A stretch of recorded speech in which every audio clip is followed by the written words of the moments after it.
The first is with cervical fluid.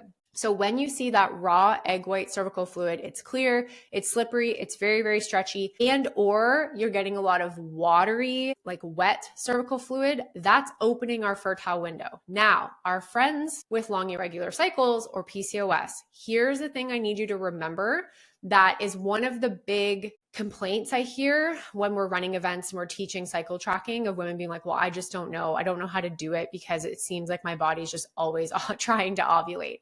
Here's how I get our clients to use the cervical fluid method to open their fertile window when they have long irregular cycles. Every single time you see or feel fertile mucus, we are going to assume you are ovulating until your body shows us otherwise. So for example, cycle day 12, you wake up in the morning, you have some egg white quality cervical fluid. Awesome. Window is open. We're now going to have sex every other day until you see your temperature shift because we are also tracking your BBT. Let's say we get to cycle day 15, 16, temperature hasn't shifted yet, fluid has dried up. Okay, your body tried, you had some estrogen production stimulating cervical fluid, but we didn't get that spike in LH to trigger the release of an egg. So you didn't ovulate that time. That's fine.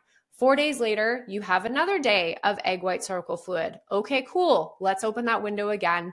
We're still tracking BBT. That time, so let's say 12, what did I say? Cycle day 12, and then cycle day, let's say 16, you still hadn't had a temperature shift. Now we wait another 4 days. So now it's cycle day 20. You have some cervical fluid.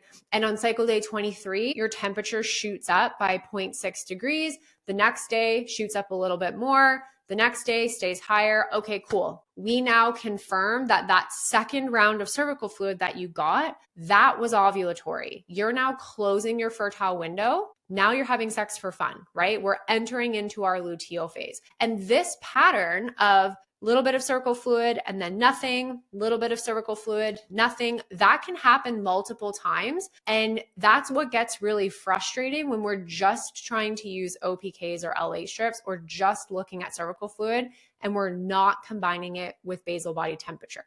Because now we don't have a way to actually tell us what is the real time. When we're tracking our basal body temperature,